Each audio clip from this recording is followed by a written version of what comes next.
국가별로 한번 따져보겠습니다. 우리가 미국에 대해서 어떤 통일 외교를 해야 되느냐. 그러면 그 전에 미국은 지금 대한민국을 어떻게 생각하고 있느냐를 우리가 알아야 될 거 아니겠어요? 또 대한민국 통일에 대해서 어떻게 생각하는지를 알아야 돼요. 미국은 말이죠. 미국은 통일보다는 핵이 우선입니다. 핵 문제가 우선돼요. 한반도 통일은 일단은 자기들의 문제로 생각하지 않습니다. 당연하죠. 우리의 문제죠. 핵 문제를 풀어야 된다. 왜냐하면 미국은 전 세계를 지금 이제 어떤 면에서 관리 경영하는 입장에서 핵이 확산되고 이것이 책임질 수 없는 나라나 그런 테러 집단에 들어가는 것은 인류의 재앙이라고 보고 자기들 안보의 문제로 보고 있습니다. 그래서 핵 문제를 굉장히 우선적으로 보고 있습니다. 그럼 한반도 통일에 대해서 어떻게 생각합니까? 한반도 통일 문제, 통일 한반도에서 두 가지 견해가 있습니다. 이거 우리가 잘 따져요. 하나는 한반도가 통일되면은 중국 쪽으로 기울어질 것이라고 보는 학자들이 있습니다. 통일이 되면 장기적으로 중국 쪽으로 기울어집니다. 역사적으로도 그렇고 반중 데모하는 건 우리가 반일 데모는 그냥 시도 때도 없이 일어나죠. 반중 데모하는 건 우리가 못 봤다. 전에 저기 중국 올림픽 때 여기서 중국 학생들이 데모 한참 했는데도 문제가 남의 나라에 와서 말이죠. 폭력적인 데모를 했는데도 그냥 아무도 말 안 해요. 한국 지도자 중에 중국에 대해서 뭐라고 비판하는 사람도 없어.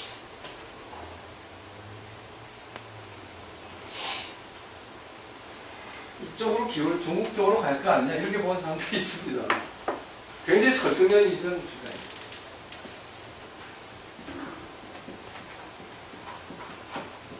브레진스키하고 키신저도 좀 그렇게 봅니다. 사실은 이런 친구들이 야 통일해도 결국은 길게 보면 중국 쪽으로 갈 가능성이 많지 않느냐 이렇게 봅니다. 그래서 이런 사람들은 뭐라고 그러냐, 이 브레진스키는 뭐라고 주장하냐면요, 한반도 통일은 어느 때가 적기냐면은 한국과 일본과의 문제가 풀릴 때가 좋다. 한국과 일본과의 문제가 풀려서 한국이 일본과 중국 사이에서 균형을 유지할 수 있을 때 한국 통일의 적기다 이렇게 보고 있습니다. 브레진스키는. 그 전에 한국은 그래 일본하고 이게 아웅다웅 하는데 그러니까 중국 쪽으로 잠깐만 간대. 그래서 일본하고의 과거의 문제가 풀려서 한국이 일본과 중국을 공평하게 볼 수 있을 때가 그때 통일을 하는 게 좋겠다고 하는 게 브레진스키입니다. 그런데 다행히 말이죠. 한국을 통일해도 중국 쪽으로 안 간다. 자기 중심을 찾을 것이다. 이렇게 보는 사람이 있습니다. 이게 케네디 스쿨, 하버드대학교 케네디 스쿨의 조셉 나이라는 사람입니다. 확장하고 있습니다. 이 사람 뭐라고 그러냐? 통일한다고 해서 한국 국민이 말이야 중국 쪽으로 간다는 건 아니다. 이제 한국 국민이 굉장히 달라졌고 커졌다. 이 사람은 이렇게. 그리고 한국 국민이 똑똑해요. 그래서 한국 국민이 어떻게 하냐? 등에다가 딱 미국 애들을 딱 써. 등에 딱 이렇게 자기 뒤에 딱 백에 두고 중국과 일본 사이에서 중심을 잡고 나가겠습니다. 통일 구조고 이렇게 보는 게 좋습니다. 그러면 우리는 누구 편을 들어줘야 돼? 이 친구 말이 옳다 하는 걸 우리가 얘기를 해야 되겠지. 미국에 가서 우리 통일 안에서 이렇게 안 된다. 니들 모르는 얘기다. 절대 그렇지 않다. 물론 통일, 중국과 우리는 좋은 관계를 가질 것이다. 그러나 우리는 우리 자주 독립 정책을 바꿨다. 이거를 얘기를 해야 돼. 그런 주장을 해요. 그래서 통일 한국이 중국 쪽으로 갈 것이냐, 자주 독립을 지킬 것이냐 하고 논쟁을 하고 있다면 미국에서도 말이죠. 핵 문제 우선하고 통일에 대해서 소극적인 나름대로 또 이유가 있는 겁니다. 이런 사람들이 적지가 않다는 거예요. 그런데다 가끔 들은 말이야. 또 저기 한국에서 반미 데모도 많죠. 그것도 많고 말이지. 어떻게 하면 말이야 미국 나가기도 하고 말이야 미국이 어떻고 저쩌고 이제 그렇기 때문에 오랜 역사 아니다. 이런 견해가 있다는 걸 여러분들이 알아야 됩니다. 그렇게 해서 우리가 미국을 설득할 때는 절대 이렇지 않다. 우리 일리 간다. 우리 자기 독립을 간다는 걸 얘기할 수 있어야 됩니다. 근데 또 하나 우리가 경계해야 될 게 지금 시진핑이 최근에 뭐 신대국 관계론이라는 걸 만들어요. 큰 나라 간에 서로 관계를 정하고 시진핑의 신대국 관계론이라는 거. 신형대국 관계론. 미국과 중국이 세계 대국이니까 이 둘만 잘 하면 되지 않겠냐. 좋은 관계를 맺자는 게 시진핑이고 또 비슷한 걸 키신저가 얘기하고 있어요. 미국과 중국의 협조가 중요하다. 근데 미국과 중국의 협조가 중요하다는 걸 자꾸만 얘기하고 신형 대국 관계론이 중요하다는 걸 자꾸만 얘기하다 보면 어떤 문제가 생기느냐? 그 옆에 있는 작은 나라의 이익이 무시될 수 있어요. 그럴 거 아니겠어요? 미국과 중국만 잘 지내면 딴 나라 문제는 무시될 수가 있어요. 이건 곤란하죠.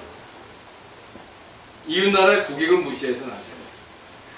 그래서 지금 신형 대국 관계론이라는 또 그런 위험이 있는 거고 미국 안에도 적잖은 사람이 장기적으로 통일 후에 한반도가 어디로 갈 거냐를 걱정하는 사람이 있다는 거. 이런 걸 다 알고 우리가 미국에 대해서 우리 정책을 확실하게 세워나가야 되겠다.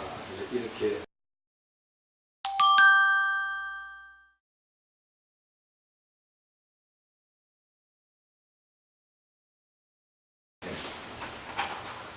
그래서 그게 이제 서론이고 미국 정책에 대해서 우리가 몇 가지로 확실히 주장할 게 있습니다. 첫째는 이거는 통일 후에도 미군은 여기 주도해야 한다 하는 걸 주장해요. 미군 주도는 얘기. 통일 후에도 미군 주도는 얘기. 아까도 이게 이제 동맹 관계를 얘기해요. 우리가 통일 후에도 중국과의 힘의 격차를 메꿀 수 있는 건 이 방법밖에 없습니다. 적어도 동북아가 유럽처럼 평화의 지대가 될 때까지. 그래서 이 입장을 확실하게 해주는 게 중요하다. 그 다음에 또 미국을 우리가 설득할 때 사실은 지금 인류의 앞날에 굉장히 큰 문제가 중국이죠. 중국이 지금 커지고 있는데 중국이 아마 아시아의 위협일 뿐만 아니라 전 인류의 위협이 될 수도 있습니다. 이게 중국이 평화 세력이 되느냐 전쟁 세력이 되느냐 하면서 굉장히 큰 고민입니다. 그래서 중국이 저번 시간에도 내가 조금 얘기를 했죠. 중국이 등치가 커지고 빠르게 성장을 하는데 내부 문제가 많습니다. 내부 모순이 많습니다. 그래서 지금 중국이 세 가지 가능성이 있어요. 이 각종의 빈부격차라든가 부패라든가 하는 내부 모순, 지역 갈등이라든가 하는 내부 모순을 개혁을 통해서 풀 것이냐, 또 민주화에 대한 욕구까지 또 어떤 형태로 개혁을 통해서 풀 것이냐, 이걸 통해서 못 풀면 그럼 혁명이 일어납니다. 밑에서부터. 이게 중국의 역사입니다. 중국의 역사는 한 세력이 등장해서 천하를 통일한 다음에 제일 먼저 나타나는 게 부패국수입니다. 그 부표가 심하면 그냥 백성이 들고 일어나서 천하가 몇 개로 나눠져서 더 막 싸움하다 나중에 통일되는 게 중국의 역사였어요. 부패로부터 시작이 됩니다. 지금 중국의 큰 부패 조직이 두 개 있습니다. 하나는 당관력이고 하나는 군사조직. 이거를 중국의 새 지도부가 얼마나 잘 억누르면서 개혁을 해내느냐 못하면 일리 갑니다. 근데 일리 가지 않고 개혁도 더 안 하면서 문제를 풀 수 있는 게 전쟁입니다.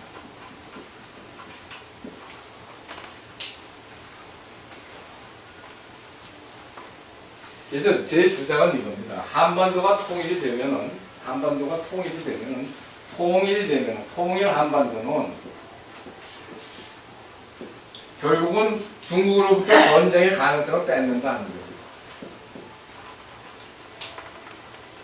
결국은 그럼 혁명은 허용할 수 없으니까 결국은 중국이 개혁적으로 갈 것이고 중국의 시스템이 소위 말해서 소프트 랜딩 된다.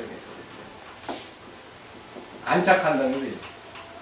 중국이 자기 변화를 통해서 지금 가진 문제를 잘 평화적인 문제 해결이죠. 중국 문제 해결. 이게 중국의 내부 모습은 이쪽 방향 평화적으로 잘해서 중국을 성숙한 선진국으로 만드는 길로 몰아가려면은 통일 한반도가 된 이게 분단되어 있으면 전쟁 가능성이 있어요. 분단되면 한반도에서 전쟁을 통해서 문제를 부분적으로라도 해소하자고 하는 유혹을 받지만 한국의 거대한 통일 한반도가 등장하고 아주 강력한 경제를 가진 나라가 하면 중국은 이 가능성을 거의 생각하지 않냐고 혁명은 허용할 수 없으니 중국 공산당은 이쪽으로 갈 것이고 그거는 문제의 평화적 해결을 통해서 중국이 한 단계 성숙한 중국이 잘 되는 게 우리가 잘 되는 겁니다. 사실. 그래서 나는 통일 한반도가 중국의 이 가능성을 줄이기 때문에 분단되어 있으면 가능성을 한반도를 해서 전쟁의 가능성이 더 높입니다. 그래서 내가 미국 사람들한테 뭐라고 그러느냐 냉전 때는 일본이 미국의 주 파트너였어요. 메이저 파트너였어요. 자기들의 동지가 일본이고 한국은 작은 동지였어요. 마이너 파트너였어요. 동아시아 질서예요. 그런데 이제는 이걸 바꿔야 된다. 한국이 통일 한국을 메이저 파트너로 삼아라. 통일 한국을 동아시아 정책의 미국의 메이저 파트너, 가장 주된 동지로 삼아야지 너희들이 동북아의 평화를 유지할 수 있다. 그런데 지금 최근에 일본하고 메이저 파트너 관계를 더 강화시키려고 하는 움직임이 최근에 있죠. 그건 잘못하는 거예요. 미국이 잘못하는 거예요. 그거는 중국을 어떻게 다룰 것이냐에 대해서 대단히 대립적인 시각에서만 지금 보고 있는데 그건 잘못. 그래서 미국의 메이저 파트너가 주된 동지를 통일 한국으로 삼는 것이 동아시아에서 미국이 평화를 유지할 수 있는 기회다 하는 걸 설득해 나가고. 그 다음에 분명히 얘기할 거는 이건 참 바꿔놓는데 한국을 바이패스하지 마라. 이거 미국한테 많이 얘기해요. 바이패스하지 마라. 안 된다. 이게 무슨 얘기냐? 한국하고 협의하지 않고 북한 문제나 한반도 문제 중국과 협의해서 결정하면 안 된다. 이 가능성도 있어. 이거 확실하게 얘기해요. 옛날에도 그랬잖아요. 한국 문제를 한국은 협의해서 일본하고 해서 일본 식민지 되는 거 허용했잖아요. 미국 아이들한테 확실히 얘기해요. 너희들 떠나면 안 된다. 응? 그리고 우리 통일 한국을 시켜서 동북아의 하나의 평화의 보루를 삼아야 된다. 균형의 보루를 삼아야 된다.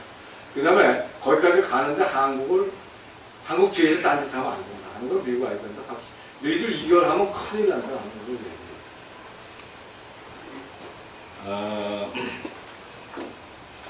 한국을 바이패스해서 중국을 북한에 남기거나 하는 식으로 되면은 동북아는 내가 볼 때 새로운 격렬한 냉전의 시대로 간다. 더 이상 평화가 아니고 엄청난 갈등과 대립의 시대로 간다. 그러면 우리는 반중되면 반리되면 같이 해야 된단 말이야. 이런 얘기를 반드시 얘기해요. 그 다음에 이제 하나쯤 더 얘기해. 네 번째로 얘기할 수 있는 게 아까 얘기한 겁니다만 이 문제는 아까 핵을 미국이 관심을 갖고 있다고 하는데 그거는 올바른 관심이니까 우리 핵 문제에 대해서 동북아에서 비핵 해상을 만들자 하는 주장을 했습니다. 아까 얘기대로 한국하고 북한의 핵만 없으면 남한의 핵이 없고 북한의 핵이 없고 만주의 핵이 없습니다. 미국, 중국의 핵이 내가 알기로 저쪽 서장 쪽에만 핵무기가 있는데 이거 만주 쪽에 내가 알기로 핵무기는 없는 거 알고 있고 극동 쪽도 없습니다. 그래서 여기서부터 핵무기 없는 지대를 만들어서 점점 확대해 나가자. 이거는 미국의 주 관심이고 미국도 당연히 지지할 거고 또 이건 우리한테도 올바른 선택이 되겠다. 그리고 이제 다섯 번째로 얘기하면 당연히 앞으로 동북아의 경제 공동체나 안보 공동체 만들 때 미국을 참여시킵니다. 이건 대단히 중요한. 중국은 미국 참여를 반대합니다. 경제 공동체나 안보 공동체 미국 참여. 근데 그건 굉장히 중국도 잘못 생각합니다. 유럽도 그렇습니다. 유럽 나토 같은 경우는 미국이 유럽 안보 공동체에 참여하고 있습니다. 물론 유럽 사람들끼리 안보 공동체가 따로 있습니다만 미국이 참여한 나토라고 하는 것이 유럽 사람들끼리 안보 공동체 모순하지 않고 서로 상하협정이에요. 그러니까 미국을 안보 공동체 보가 안보 공동체 참여시키는 건 미국의 이익만 아니라 사실은 이 지역의 안전을 위해서 아주 필요합니다. 경제 공동체도 마찬가지입니다. 미국을 배제하고 경제 공동체를 만들어 별로 효과 없습니다. 근데 중국은 그러려고 하는 그 움직임이 좀 보입니다만은 그건 너희가 안 된다 하고 우리가 얘기를 했죠. 그러니까 내 얘기는 우리는 동북아 평화 시대를 여는데 미국한테도 너희들이 잘못하는 건 잘못한다. 중국도 잘못하는 건 잘못하고 이게 더 나은 것이다라는 걸 확실하게 얘기를 해주니까 이걸 볼 수 있습니다.